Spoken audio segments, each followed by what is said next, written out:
Hey guys, welcome back to Crescent Gaming. I'm Looseie, and today we're going to be doing a review of TERA, right at the end of 2020.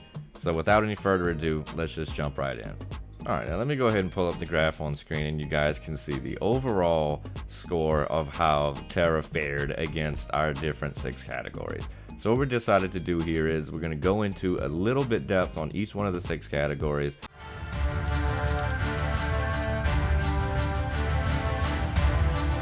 Alright, well, let's just jump right into the cash shop, shall we? And as you can see, Gameforge has changed some stuff, haven't they?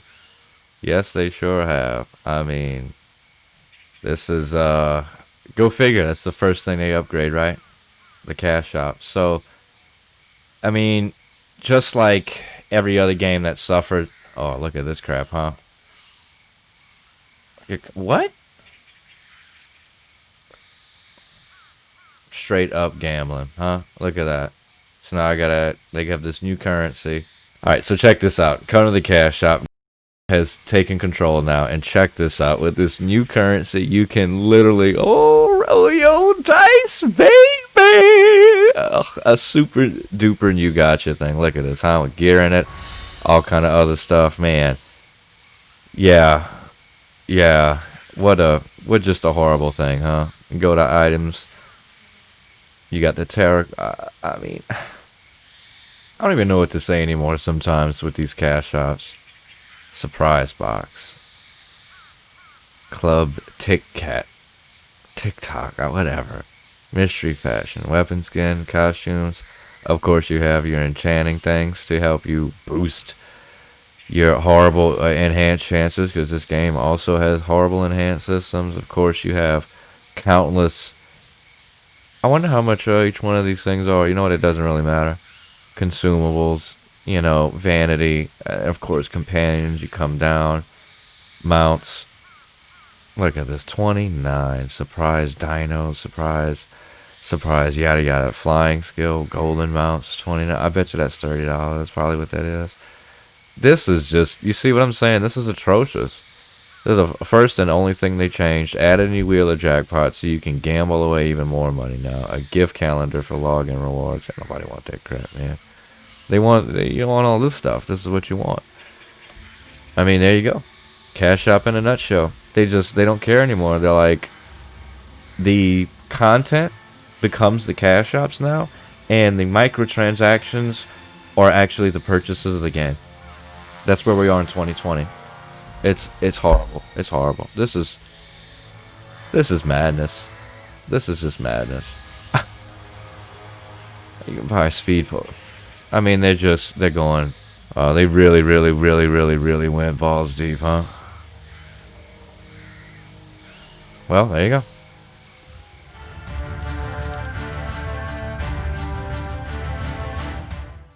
Alright, so as far as PvP goes, man, the reason why the score is so low is obviously because of some of the other things that we've already talked about, and that being the player base, and there's just basically nobody playing the game anymore. Trying to get into a queue is just non-existent. You can queue up for like five things at once, and you can see that on the screen. You're the only one. You're the only person that's queued up for it, and it'll be like that for forever. So trying to even get into a PvP match is impossible, and this is like at max levels. Don't try anything before, and then let's not talk about the baby diaper royale thing. That is so creepy. I don't know whose idea that was and what kind of silliness. It is a horrible way to introduce some kind of game mode. I don't know what that is, and that's all you can do before you hit max level, if you're even lucky enough to ever get into one. So good luck on that end. That's why the PvP score is unfortunately where it is, because there's just none of it, and it's only at 5.9 because a while ago when I was playing the game, there was a little bit more player base, so you could get into a match like maybe once a day. If you were lucky, one thing might queue. If you were up for like an hour or two, you might get in. And it had its moments. It was kind of fun, but of course, you know, the overgeared people are going to be destroying anyone entry level coming in, so it's not going to be too fun. So there's just unfortunately not much to say here. In fact, the score probably should be a little bit lower, but the combat Now, when it comes to grinding, guys, this is no different than some of your, any other Korean grinders. You're gonna find yourself, as you can see on the screen, I'm doing a quest, repeatable. You can just keep doing over and over and over again for the same rewards, usually. And you kill 100 mobs, and then you go kill 100 more, and there's different areas in the game where you can go and you can just keep killing 100 mobs, kill 100 more, kill 1,000, kill, some high numbers here for what maybe some of you guys are used to if you're coming from like, Guild Wars or WoW or Final Fantasy. It won't be 10 and 5 mobs, things like that. It's gonna be a lot. And I got caught right here at the path I was trying to leave in this damn mob. The aggro radius is absolutely huge. So you're going to find yourself just redoing quests over and over and over again. And then there's another thing that they introduced quite a while back ago. It's kind of like a response mission, kind of like a defense. It's called Vanguard defense missions or whatever. And what you do is basically what you see on screen is you either kill a boss, or you can kind of fly around and do something. It's just kind of where it's supposed to bring the community together. However, as you can see, there is only 2 of us on this boss. And even a few months ago, when I had came back before Gameforge took over, just to kind of check things out, there was at least 10, maybe 15 people at a boss. When I went to this one, then went to the next one. So because the community's really, really small, even doing stuff like this, you won't be able to get the full rewards because we didn't even get to finish killing this guy. It was just 2 of us. So his HP bar is huge. He's designed to be a world boss for multiple people. And I obviously didn't have the DPS. And that guy couldn't pump out too much. So even your grind is going to be slowed down because of the small player base. Anyway, so jump into the next section. They added this quite a while ago. This is called the companion system, and it's like some little pets that are kind of useful in combat. They can use potions and stuff like that for you, so that you can kind of grind those out. And then this was, in my opinion, just a little bit too much. This next system they added, this is like a card system, right? So you catch a bunch of cards, you get a bunch of cards, and then hopefully you can keep upgrading and upgrading. And as you can see, it gives you stats depending on what you have equipped. And then you keep on and you can start equipping more, equip bigger. They all have costs. It's a little mini system, but it's kind of, another fluffer. And then you have what you're going to find yourself grinding probably the most is what everything we just showed was for. This right here is to, it's one of these damn enhancement systems where up to a certain point, you're going to have 100% success. And then once that 100% is gone, it really starts to deteriorate. Now, I'm not sure if everything can still break, but last time I played the game, everything could break at failing. Or, I guess, not break, but it could drop. Or break and drop. I'm not exactly sure which one. I know some of them could break. Drop down levels. So, that's... Oh, I hate those kind of enhancement systems. So, you're going to be grinding that kind of stuff out for quite a while. It's going to be pretty aggravating.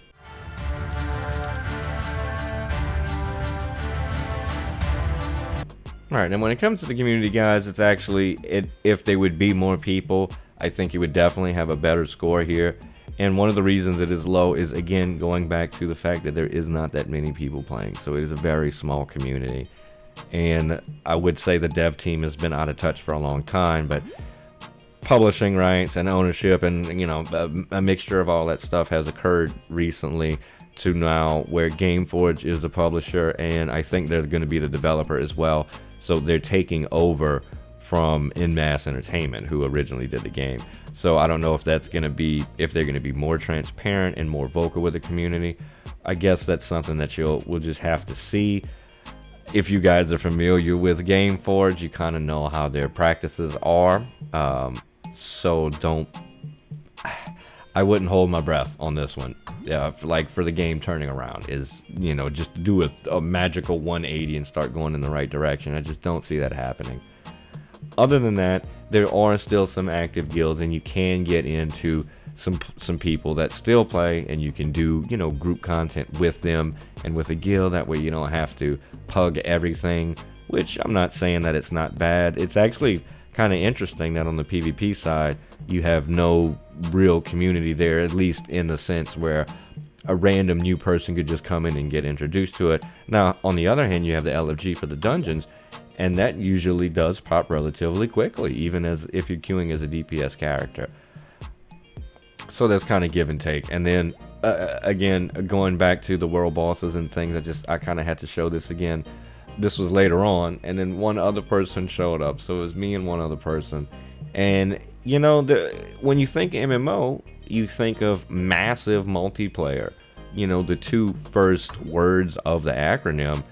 And what's massive about me and one other person on this world boss that is still what he drops is used to continue on with the in-game gear. So that's also kind of, you know, telling you what you need to know if there's rarely anyone or barely anyone that's still coming out to do these things. So you have to, where are they going? Where are they getting them? You know, you kind of have to, these start bringing up questions, and it's pretty simple. There's just no one there. I mean, the numbers on the charts that you can look at, you know, I'm not going to pull those things up, but I've looked at them and they're still low. So, you know, community, let's hope that they do something. The 64-bit client did come a few months ago, but in all honesty, it really hasn't done much to change some of the performance issues in the games, especially the auto optimization. It was just atrocious. So I just don't see, honestly, things getting better from here.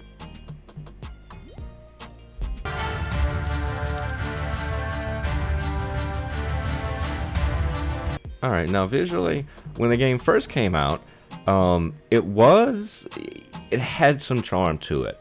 It did.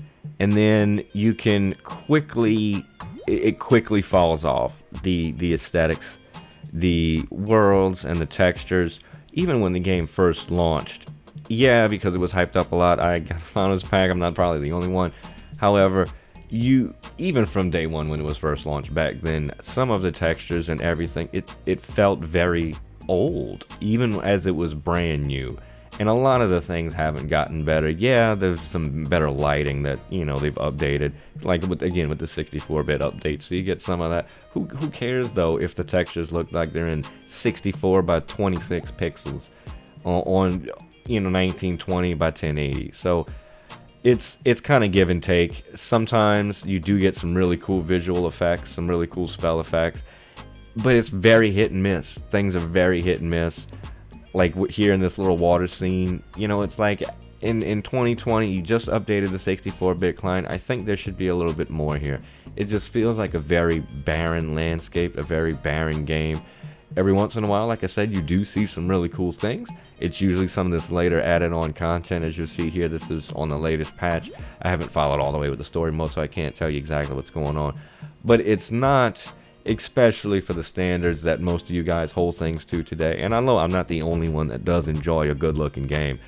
You know, you can have great gameplay, you can have a great looking game, and that not necessarily means that one is going to make people play over the other. It helps, but I do think that if you have just good overall gameplay, you can push visuals aside, up to a certain extent.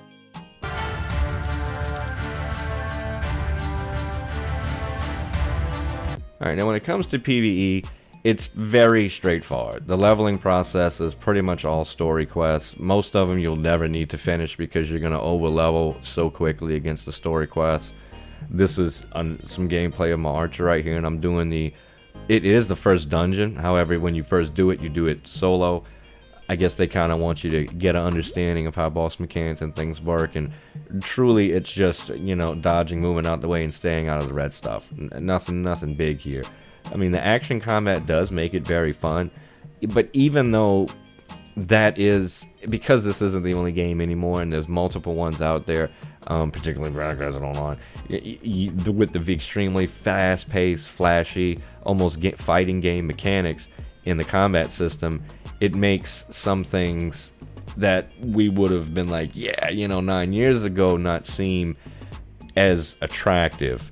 So one thing that is attractive, though, is you do have the trifecta system here, like in ESO, where you have a tank, a healer, and DPS, and specific roles for each one of those. You have healing spells. Threat is a thing in the game.